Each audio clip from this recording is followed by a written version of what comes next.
The idea is just plain clothes and hard tactics, and I don't think they'll know what hit them because they're not prepared for what we're planning. Here, you're gonna take the knife. How much of yeah, we got 2 AKs coming.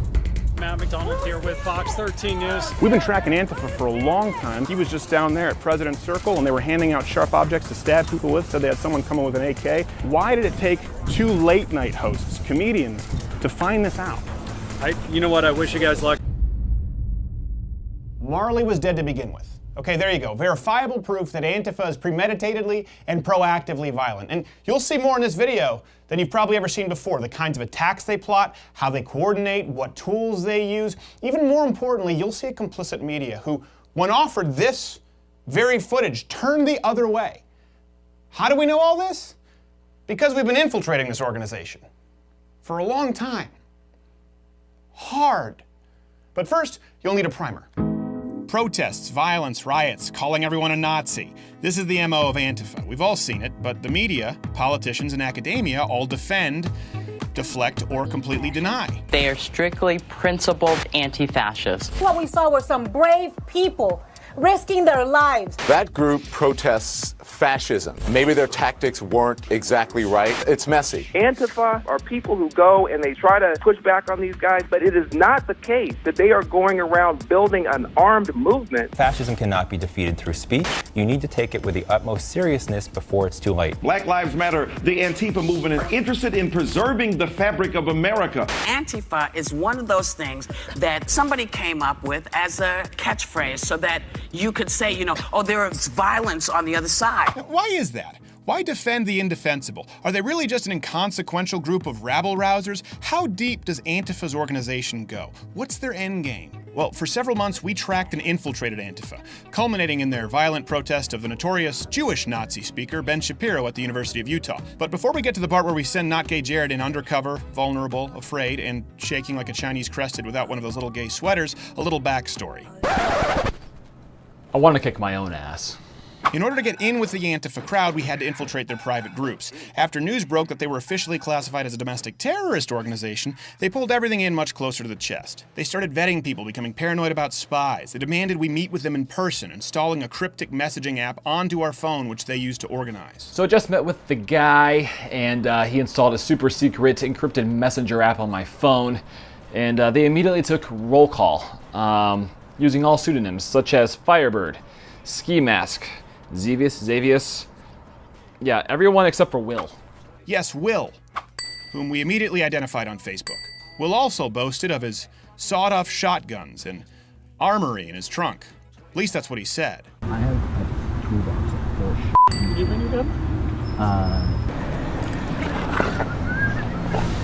I have like on the border between just a regular rifle and an assault weapon and a sawed-off style shotgun. Shit's a fan. Yeah, like last ditch. Blue Subaru with a dent on the side, on the driver's side. That's mine. So remember, just as the local authorities will remember, this is Will. What happened to you, Will? Somewhere on the way, you lost yourself. Believe me, it gets worse. The context makes all of this so much worse. Oh, also, yes, the violent Antifa organizer is seemingly tranny and or genderqueer. Patience. Now, to be fair, anyone can likely show up and protest, but they told us that all of this was required if we wanted to take part in their self-professed tactics. Now, just what do they mean by tactics? Well, we found out the next day. Again, patience. First, to understand what their tactics are, understand that Antifa is now in a PR battle. So what they claim and what they do are two very different things. Just plain clothes and hard tactics, and I don't think they'll know what hit them because they're not prepared for what we're planning. Despite wanting to put distance between themselves and Antifa, and despite what resident gay Asian SJW in chief George Takei tweets out, Antifa has never operated alone. They've been actively supported by professors and other leftist and student organizations. For example, current University of Utah faculty like Cindy Geraldine Solomon Kleppa and Alinda McKenna encouraged and emboldened students to disrupt the Ben Shapiro event and to create chaos. People like Ben Shapiro are the most dangerous people on this earth. And we're going to fight him tomorrow, aren't we? Yes. Solidarity. And student organizations like the Students for a Democratic Society, because that's the thing, not only work alongside Antifa when convenient, but work with them to scope out police and even to provide pseudo-security by committing acts of violence. Antifa is, just to be clear, it's not an organization. That's what we want to know. It's short for anti-fascist, and I'm absolutely anti-fascist. And I would echo what Ian just said. Antifa as a label does not mean one static organization, but it's definitely an ideology, a movement, a stance, if you may, of anti-fascism, bar none. We signs explicitly ask these people who show up in Black Bloc to show up, these Antifa people to show up, because, you know, in the past we've been threatened by 3%ers, we've been threatened by neo-Nazis, we've been threatened by these people before, and their presence gives people an immense more amount of safety. Now, according to Antifa's own words, what makes them different? The difference between them and many of the other activist groups is the willingness to respond with violence. See, the ultimate problem with Antifa and the organizations and professors who support them is that because they paint their opposition as Nazis, they've developed their very own unique code as to what warrants a violent response. They are ready and looking for it. Okay, you're gonna take the knife. How much Thanks. Did you bring your gun? I have like on the border between just a regular rifle and an assault weapon and a sawed-off style shotgun. And then I've got a handgun. Yeah, we got 2 AKs coming. The willingness to respond with violence, the way that I would address what you were just asking about is I don't want to disavow an ally within the movement. The no pictures, that part, I would say it's understandable given what I was just talking about with anonymity. Now, context, don't forget. What you gotta do can include violence against anyone you call a Nazi. They call Ben Shapiro a Nazi. They're allowed to commit violence against anyone filming them. And just how violent can they get? If you go down to like the military surplus store, the Navy surplus store, whatever, you can get like a K-bar for like $30-40. And it's just a combat knife. It's a fixed blade, 5 inches or so, but it's just you strap it on your leg and you're good to go. I mean, this one's like tiny, so you have to really stab them the whole time. Yeah, and like last ditch is gonna be lure them down here. Whoa, hold. Luring people to their cars with sawed-off shotguns and handing out knives and shivs. This went far beyond a goof, and we needed to get Nake Jared out of there. Good thing the man's got a quick mind. Is there a place to shit around here? I don't know this campus. And to the right. All right, I'll be right back. You guys gonna be in a few minutes? Yes, at the risk of being called a snitch, Nake Jared immediately turned the footage over to the authorities, who were already aware of our presence there, by the way. Turns out they'd been tracking this pansexual / transgender queer with an axe to grind for a while, and they were grateful for our footage. The media, on the other hand, who you think would jump on a story like this, well, their response is what's most disturbing of all. He was just down there at President Circle, and they were handing out sharp objects to stab people with, said they had someone coming with an AK. Why did it take 2 late-night hosts, comedians, to find this out? You know what? I wish you guys luck. Yes, you just saw correctly. Even being shown the footage in the presence of police officers to confirm authenticity, they walked away.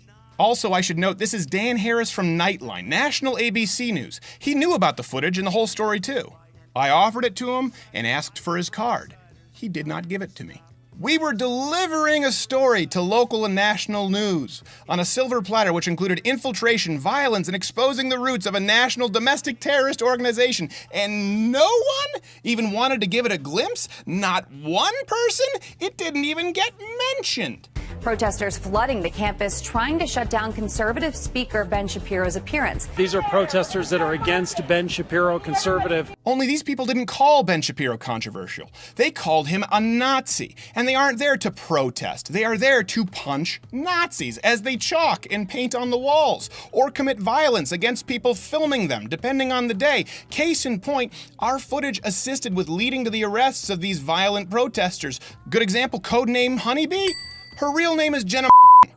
Now, let me be clear here. We do not want to dox anyone, and we ask that none of you dox anyone. But we do want you to alert your local authorities if you recognize any of these people.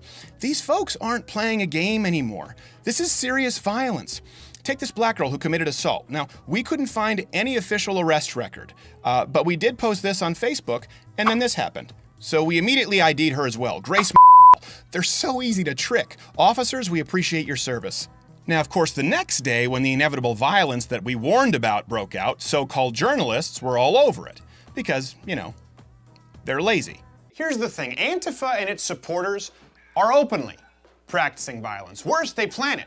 They plan to escalate it, as you can see. Now, if they call Ben Shapiro or me a Nazi, what does that make you? If they justify violence against someone with, I don't know, an iPhone camera, what can they do to you? But worst of all, why did it take a late-night podcast host and his producer to do this kind of journalism? Cryptic messaging apps, private groups handing out illegal weapons and planning tactics. You mean to tell me that no one at ABC, NBC, CBS, CNN with billions of dollars in resources could have done this? It took Steven Crowder and not gay Jared to pull it off with some plane tickets and a couple burner phones? Sure, listen, Antifa is violent, they suck. We get it, very violent. But the fact that the media has never reported on any of this begs the question, are they complicit?